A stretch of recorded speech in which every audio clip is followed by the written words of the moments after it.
Hey kids, it's the Missenden Fly here, hope you're well. I'm out and about on the little Street Triple R on a glorious summer's day, one of the rare ones this year. And I have to start with a bit of an apology. Been a bit remiss this year in that every year since I've owned the bike I've done a sort of a 1 year anniversary annual update, and this year I'm a bit late. I took delivery of the bike on the 29th of June 2012, so that was 4 years 2 months ago, and loved the bike ever since. So if you stick around and stay tuned, I'll tell you what I've been up to on the bike over the last year and some of the changes that I've made. Well, to be honest, not a huge amount is new this year. I've in fact only added 2 things to the bike. Number 1 is a new battery because the old one let me down, and I did a video about how you go about installing a battery on the bike and how you fill it up and so on, so I'll put a link to that video on here as well. So the battery was the first thing, and then the only other thing that I've replaced this year were the stock mirrors. I had no problem with the stock mirrors. On the 2012 bike the mirrors are actually very, very good, but they did look a bit stalky perhaps. So I've replaced them with the Triumph bar end mirrors that I think just look absolutely brilliant. They look fantastic. They don't work quite as well from a visibility point of view, but they're adequate. They're certainly better than no mirrors, and I think they just look great. They're quality bits of item. They're quite expensive, and I say they're the Triumph specific parts, so you know, you do pay more. I did try some eBay ones, but they just didn't fit so well, and you didn't get a very good view, even though they look sort of the same. So I thoroughly recommend the Triumph ones if you're going to go for the bar end mirrors. Love those.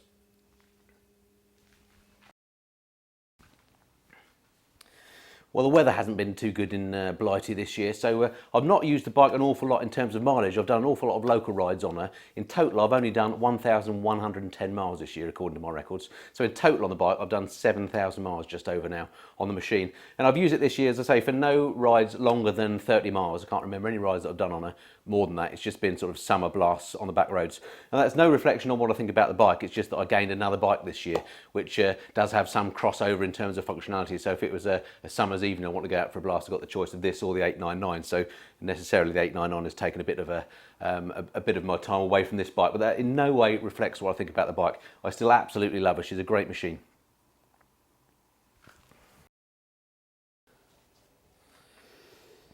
Okay, so great machine or other. What about running costs? How much has she cost me this year? Well, as you know, I'm a little bit OCD, so I have kept detailed records of costs. I'll have to refer to my notes for these.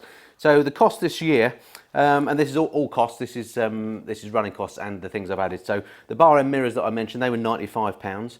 The new battery was £55. I had an MOT and service from my good friend Nigel up at Chesham, Moto Tune there. I've mentioned him before, great chap, go and see him. That cost me £197.45 for the service this year. That was £30 more than last year, and that's because I had the 3 spark plugs replaced. Road tax that we have to pay here in the UK, that is £7.08 a month, or works out at £84.96 a year. Insurance, difficult for me to say because I had this on a dual bike policy with my Panigale, for which I pay £268.51, full no claims bonus, fully comp, with £600 excess. So if we work that out and we say this is half the Panigale, which probably isn't quite right, but let's go with that for planning purposes, you can say that's £134 for the insurance for the year, which I think is fantastic. So if you add all that up, that comes to a total, excluding petrol, that's the only thing I've missed out, for this year, for £566.41 for the year for running costs. So £566.41 divided by 12 gives me £47.20 per month to keep this bike on the road. That's how much it's cost me.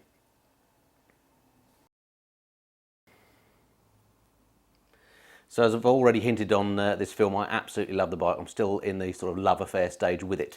I've been looking around and I still really haven't found anything that I want to replace it with. I've looked at various bikes. At the moment, the front runners for me are things like the Aprilia Tuono.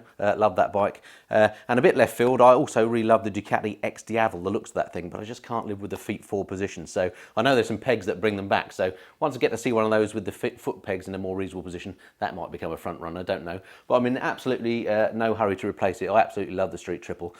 In fact, perhaps the front runner to replace it will be the new Street Triple that's vaunted to come out next year, the 765cc bike. So looking forward to seeing that, and certainly we'll try and get a test ride on that when it's available. That's of course if the Euro 4 legislation hasn't sapped all the fun out of it. It doesn't come with some hideous exhaust arrangement or something.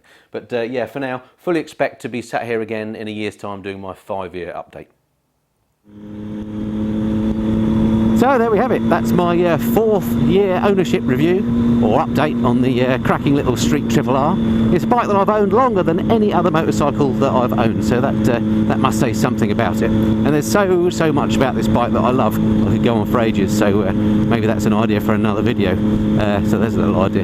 Okay, so I hope that's been of interest to you. Look forward to speaking to you next time. Until then, this has been the Missenden Fly. Cheerio.